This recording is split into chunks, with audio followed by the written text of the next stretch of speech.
You get a lot of conflicting signals, but we have to understand that a lot of the recent boom has been a sugar rush. We've had this fiscal stimulus and so on and so forth. And in fact, consumer spending actually Right. increased, or retail spending actually Walk away from increased that during side COVID, signal. notwithstanding the increased unemployment, given the fiscal stimulus. So we do think there's a sugar rush. We don't know how long that can continue, but we do think that there are a lot of issues facing the U.S. economy.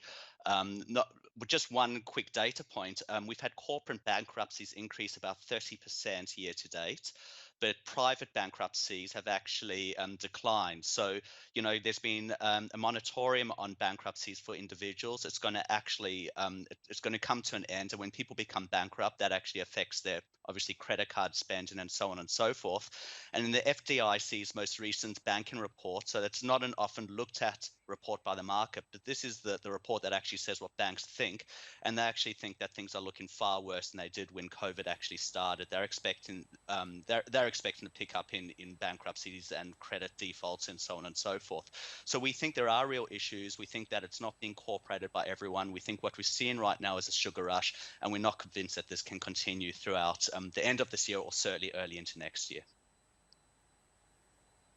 Stephen, it's Hadley out in Dubai. I mean, this is something we talk about so often. You just can't Yeah. legislate growth. I mean, when we talk about this aggressive monetary policy, I mean, it does have its limits. Where do you think we go from here? Is the U.S. doing enough? Are governments generally doing enough?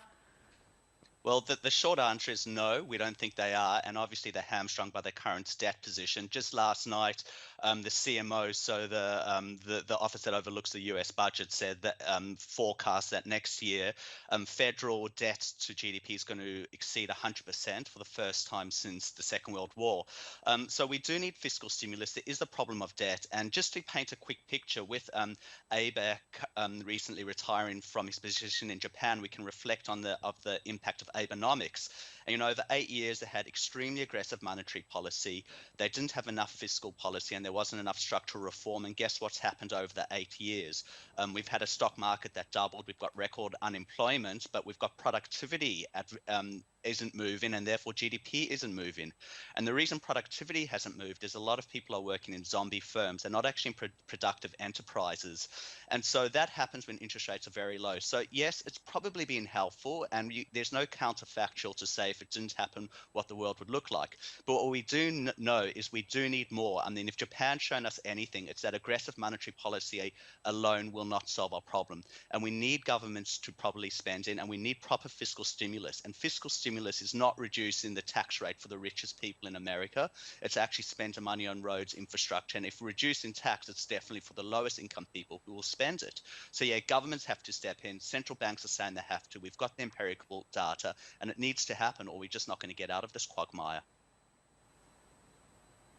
Stephen, when I've been speaking to folks in the United States in the last several weeks, I mean, there seems to be a growing, frankly, momentum from a certain segment of the population behind President Trump, in spite of everything that we've seen happening since Yeah. January.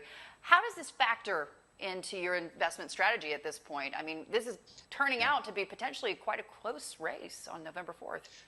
Yeah, look, it's always hard to predict. We all remember what happened 4 years ago when Trump was trailing all along and then he landed up winning. So I always, no one really knows. And there is anecdotal evidence that there is a swing back to Trump on his law and order program. Look, the short answer is you'd have to think that Democrats winning would probably be negative for the markets. I mean, that's probably the fact, given that Biden's already said he's going to roll back some of the corporate tax cuts. So we have to acknowledge that if he does, it's more likely there'll be an infrastructure boom, and more likely it's going to be green energy. So companies like Vestas or solar companies could be well worth looking at. And in fact, we do have positions in some of them.